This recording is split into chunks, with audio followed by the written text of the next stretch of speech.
Well, here it is, December 12th, 2013.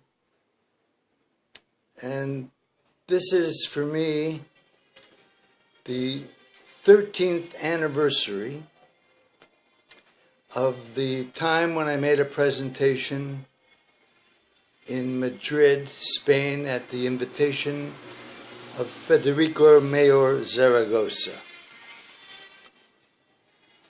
To me, this was one of the highlights of my life to this day. And this presentation was called the 1% Solution, and it had a plan and a strategy attached to it that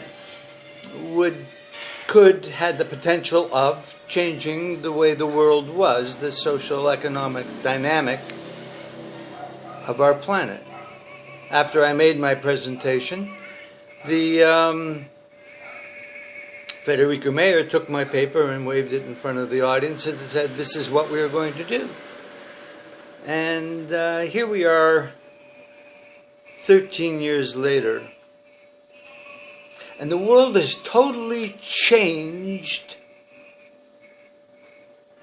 except it hasn't brought forth the notion of the ideas that were encapsulated in our presentation.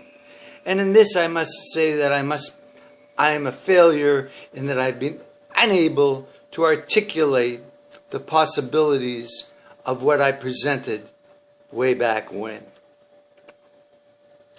Certain things have taken place since that time that will make it easier to implement.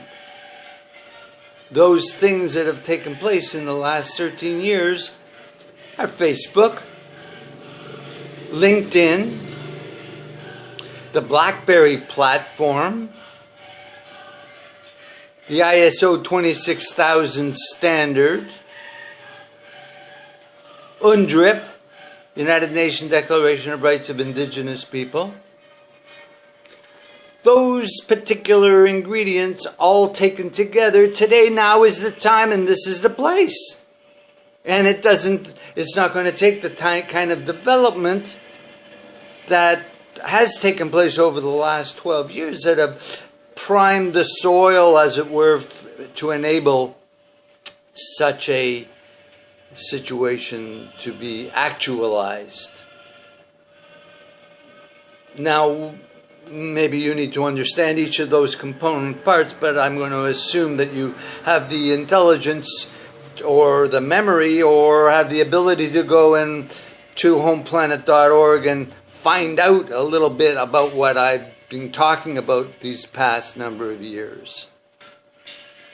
And where I am today, this December 12th, is in Cozumel, in the heart of the area of the Maya, having learned some of the connections of the ancient Maya wisdom to the other ideas and notions that we captured, were introduced to, understood, and integrated into our own understanding and work. Physically, mentally, emotionally, and spiritually. Looking at the economics of our day, the ethics of our day, and oh my God, the ethics of our day, we are in such trouble, it is incomprehensible from an ethical point of view to look at the leaders of our countries and to look at the leaders of our companies and to look at anything. It puts me into a state of confusion, to be honest. The ethics of Mr. Bill Gates, the ethics of Mark Zuckerberg. I've just recently looked at their two documentaries, and it's astounding, it's stunning, the abrogation of human values and the way they are trying to resolve their own internal conflicts. As their name comes to mind, I'm struck by one of the great meetings I had in the last 12 years as I pursued the bringing forth of the our program project, which we have named, maybe appropriately, the Heart of Africa campaign. And one of the presentations that we made with it was to Mr. Bono, and rather than cooperate and understand fully what we did, Bono just took our idea and went and built a project called Product Red with it, and it has been very marginally successful, and we take some measure of pride in the fact that he did attempt to do something, but I think that he only really did our full project with one company of all the companies that he really created a new field outside of the fields of greenwashing and blue washing, and he created a system of red washing. And all of these things can be nullified. The red washing, green washing, and blue washing can be nullified by an appropriate implementation of the ISO 26000. And we're not looking at that to have any meaningful results, unfortunately, because while we did manage to steer the ISO 26000 into the United Nations, that turned out to be a big mistake. The ethics of certain people at the United Nations are highly suspect, and the person at the gate post there, Mr. Jorgi Kell, ought to be called into to explain why he has not implemented the ISO 26000, and rather replace it with the more, or call it less competent document called the GRI, the GRI 4. Notwithstanding, let's talk about where we are right now in time and space. We are in Cozumel.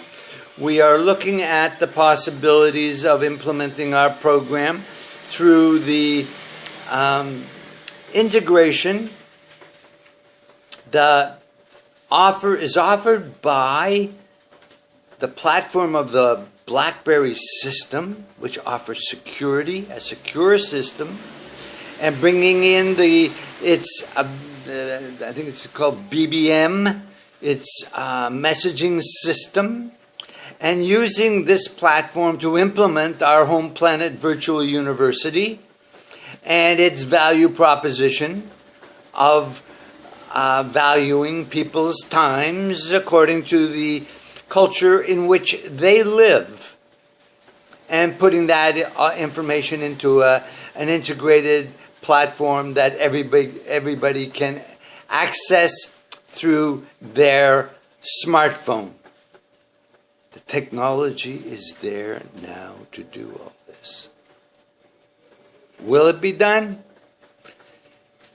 The holistic mind has not yet been developed on our planet. Most people in high places have come through the reductionist education system, and those who have been successful in that system are reductionist in their thinking and do not grasp the possibilities that come forth from a holistic thinking model. When we encountered the Maya message, we find embedded in their process of understanding, and the basic Maya message is contained in the medicine wheel of our own indigenous cultures in Canada and elsewhere. I say this from having an intimate knowledge of those cultures, having prayed with them, done sweat lodge, and coming to understand the full value of their teachings. I'm hesitating for a moment to bring in the notion of the Kabbalah, because the Kabbalah teachings is also very similar, although they see themselves as being different. The rabbis I have attempted to introduce these thinkings to are stuck within their own learning teaching cycles, and are not open to integrate new thought.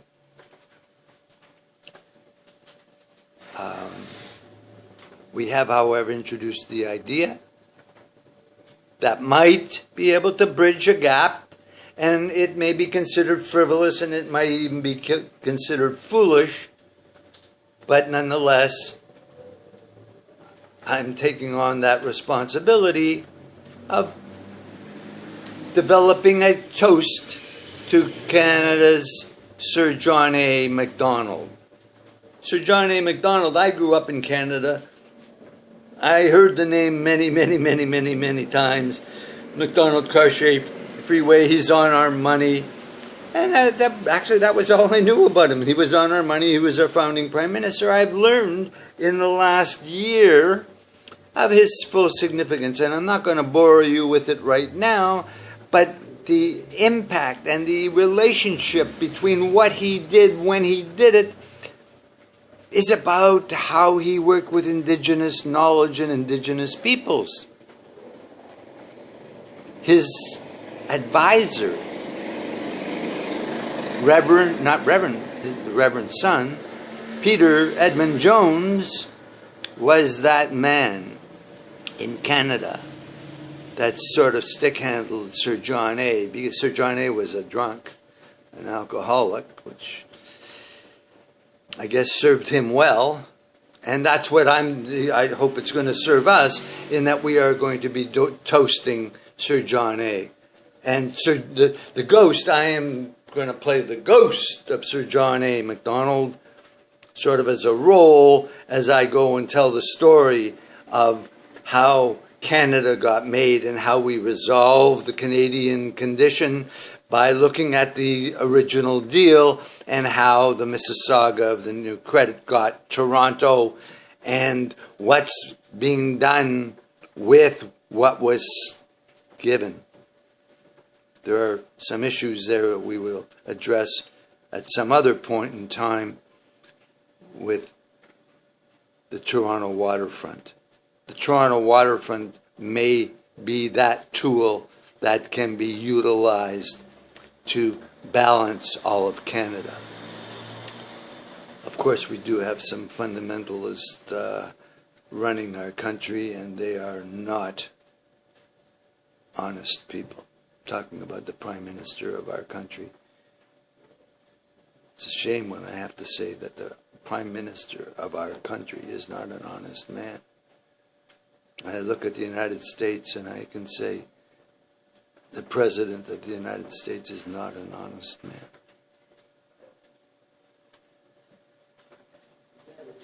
These are the ethics of our day. It's tragedy. So, when asked recently what is the main hope for the future,